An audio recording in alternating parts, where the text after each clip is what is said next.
नमस्कार. पीएचडी करायची आहे तर मग हा संपूर्ण प्रवास कसा असतो याची सविस्तर माहिती देणाऱ्या या विशेष मार्गदर्शकामध्ये आपले स्वागत आहे. अनेकदा काय होतं की पीएचडीची प्रवेश प्रक्रिया खूपच किचकट आणि गुंतागुंतीची वाटू शकते, पण काळजी नसावी.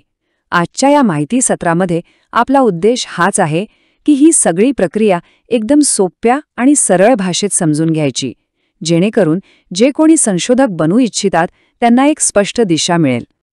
तर आपण हा सगळा प्रवास 5 महत्त्वाच्या टप्प्यांमध्ये विभागला आहे. सगळ्यात आधी पीएचडी म्हणजे नेमकं काय हे समजून घेऊ. त्यानंतर प्रवेशाची पहिली पायरी कोणती, मग संशोधन समितीसमोर मुलाखत कशी होते, त्यानंतर प्रत्यक्ष संशोधनाचा प्रवास कसा असतो, आणि सगळ्यात शेवटी शिष्यवृत्ती आणि इतर कोणत्या संधी उपलब्ध आहेत हे सगळं आपण पाहणार आहोत. ठीक आहे, चला तर मग सुरुवात करूया आपल्या पहिल्या टप्प्यापासून. पीएचडीला ज्ञानाचं सर्वोच्च शिखर का म्हणतात आणि ही पदवी इतकी महत्त्वाची का आहे हेच आपण आधी समजून घेऊया. तर पीएचडी म्हणजे डॉक्टर ऑफ फिलॉसॉफी ही कोणत्याही विद्यापीठाकडून दिली जाणारी सर्वोच्च शैक्षणिक पदवी आहे. याचा अर्थ काय, तर एखाद्या विशिष्ट संशोधन क्षेत्रात तुम्ही प्रावीण्य मिळवलं आहे हे यातून सिद्ध होतं. आणि हो, या पदवीला जगभर मान्यता आहे. त्यामुळे शिक्षण असो किंवा मोठमोठे उद्योग, संधींची अनेक दारं तुमच्यासाठी उघडली जातात. आणि संधी म्हणजे तरी कोणत्या? तर बघा, पीएचडी पूर्ण केली म्हणजे फक्त प्रोफेसर व्हायचं असं नाहीये. तुम्ही असिस्टंट प्रोफेसर तर होऊच शकता, पण त्याचबरोबर एखाद्या मोठ्या संशोधन संस्थेत पूर्णवेळ संशोधक म्हणून काम करू शकता. एवढंच नाही तर मोठमोठ्या इंडस्ट्रीमध्ये एक्सपर्ट म्हणूनही तुम्हाला संधी मिळते. किंवा तुम्ही पोस्ट डॉक्टरल रिसर्च सुद्धा करू शकता. थोडक्यात जिथे जिथे विशेष ज्ञानाची गरज आहे तिथे तिथे तुमच्यासाठी मार्ग खुले आहेत. बरं, मग ह्या इतक्या प्रतिष्ठित पदवीसाठी प्रवेश मिळवायचा कसा? आता आपण प्रवेश प्रक्रियेच्या अगदी पहिल्या आणि सगळ्यात महत्त्वाच्या पायरीकडे वळूया, ती म्हणजे पात्रता. यासाठी मुळात 2 गोष्टी लागतात. पहिली म्हणजे तुमच्याकडे मास्टर डिग्री म्हणजे पदव्युत्तर पदवी असायला हवी, आणि ती पण आवश्यक गुणांसोबत. आणि दुसरी गोष्ट म्हणजे पीईटी सारखी प्रवेश परीक्षा पास करावी लागते. अर्थात काही जणांना ह्या परीक्षेतून सूटही मिळते, जसे की नेट, सेट किंवा एमफिल जेआरएफ क्वालिफाईड उमेदवारांना. आता गुणांबद्दल बोलायचं झालं तर इथे एक गोष्ट लक्षात घ्यायला हवी. खुल्या किंवा जनरल कॅटेगरीसाठी मास्टर डिग्रीमध्ये कमीत कमी 55% गुण आवश्यक आहेत. आणि जे राखीव प्रवर्गातून येतात म्हणजे एससी, एसटी, ओबीसी वगैरे, त्यांच्यासाठी ही अट थोडी शिथिल आहे, म्हणजे 50% गुण लागतील.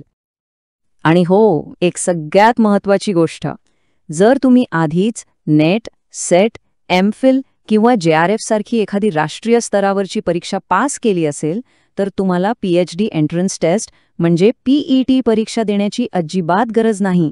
तुम्ही थेट मुलाखतीच्या फेरीसाठी पात्र ठरता. हा एक मोठा फायदा आहे.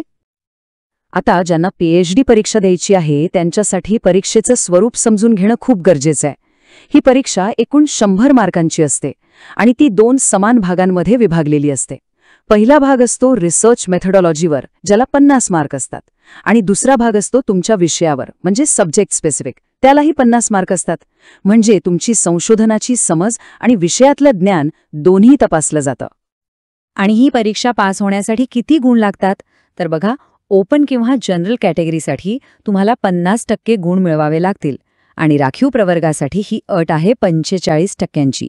एकदा का तुम्ही हे क्वालिफाईंग मार्क्स मिळवले की मग तुम्ही पुढच्या टप्प्यासाठी म्हणजे मुलाखतीसाठी पात्र ठरता.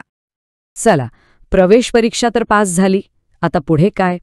तर पुढचा अत्यंत महत्त्वाचा टप्पा आहे मुलाखतीचा. ही मुलाखत रिसर्च ॲडवायझरी कमिटी म्हणजे RSC समोर होते. आता या मुलाखतीमध्ये नेमकं काय होतं? तर ह्यात 3 मुख्य गोष्टी पाहिल्या जातात. पहिलं म्हणजे तुमच्या सगळ्या डॉक्युमेंट्सची पडताळणी होते. दुसरं म्हणजे तुम्हाला तुमच्या विषयातलं ज्ञान किती आहे हे तपासलं जातं. आणि तिसरं, जे सगळ्यात महत्त्वाचं आहे, ते म्हणजे तुम्ही जो रिसर्च प्रपोजल किंवा सिनॉप्सिस सादर केला आहे त्यावर चर्चा होते. तुमची कल्पना किती चांगली आहे हे इथे पाहिलं जातं. आणि मग एकदा का तुमचं ॲडमिशन कन्फर्म झालं की मग सुरू होतो खरा प्रवास, प्रत्यक्ष संशोधनाचा प्रवास. आणि ह्या प्रवासातही अनेक महत्त्वाचे टप्पे आहेत. यातला पहिला आणि सगळ्यात महत्त्वाचा निर्णय म्हणजे रिसर्च गाईड निवडणं, कारण तेच तुम्हाला पुढची काही वर्ष मार्गदर्शन करणार असतात. आता इथे प्रत्येक विद्यापीठाचे नियम वेगळे असू शकतात. काही युनिव्हर्सिटीज तुम्हाला गाईड नेमून देतात, तर काही ठिकाणी तुम्हाला तुमचा गाईड निवडण्याचं स्वातंत्र्य मिळतं. आता पीएचडी करायला वेळ किती लागतो? तर बघा, जर तुम्ही फुल टाईम रिसर्चर असाल तर तुम्हाला कमीत कमी 3 वर्ष लागतील, आणि जर तुम्ही पार्ट टाईम करत असाल तर कमीत कमी 4 वर्ष. पण दोन्हींसाठी एक कमाल मर्यादा आहे, ती म्हणजे 6 वर्ष. तुम्हाला तुमची पीएचडी 6 वर्षांच्या आत पूर्ण करावीच लागते. बरं, मग या 3 ते 6 वर्षांत करायचं काय? तर बघा, हा आहे संपूर्ण प्रवास. सुरुवातीला असतं कोर्स वर्क. मग तुम्हाला दर 6 महिन्यांनी तुमचा प्रोग्रेस रिपोर्ट सादर करावा लागतो. या संपूर्ण काळात तुम्हाला कमीत कमी 2 रिसर्च पेपर प्रसिद्ध करावे लागतात आणि 2 कॉन्फरन्समध्ये सहभागी व्हावं लागतं. हे सगळं झाल्यावर तुम्ही तुमची थिसिस सबमिट करता आणि मग होते तुमची फायनल परीक्षा, जिला वायभा वोसे म्हणतात, आणि मग तुमचा पीएचडीचा प्रवास यशस्वीपणे पूर्ण होतो.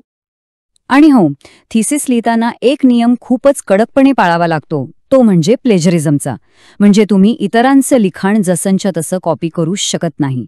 ड्रिलबिट-सारख्या सॉफ्टवेअरने तुमची थिसिस तपासली जाते आणि त्यात प्लेजरिझमची मर्यादा फक्त 10% आहे. यापेक्षा जास्त आढळल्यास तुमची थिसिस सरळ सरळ नाकारली जाऊ शकते.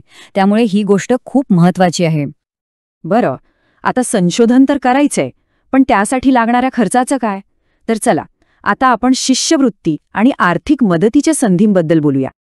संशोधनासाठी आर्थिक मदत मिळणं खूप महत्त्वाचं आहे, जेणेकरून आपण पूर्णपणे आपल्या कामावर लक्ष देऊ शकू. आणि आनंदाची गोष्ट म्हणजे महाराष्ट्रात अशा अनेक संधी आहेत. इथे बघा, सारथी, महाज्योती, बार्टी आणि TRTI यांसारख्या संस्था विशिष्ट समाजातील संशोधकांसाठी खास फेलोशिप्स देतात. जसे की सारथी मराठा आणि कुणबी समाजासाठी, महाज्योती OBC आणि इतर वर्गांसाठी, बार्टी SC प्रवर्गासाठी आणि TRTI ST प्रवर्गासाठी. या फेलोशिप्समुळे आर्थिक ताण खूप कमी होतो. पण इथे एक गोष्ट लक्षात ठेवणं खूप खूप गरजेचं आहे.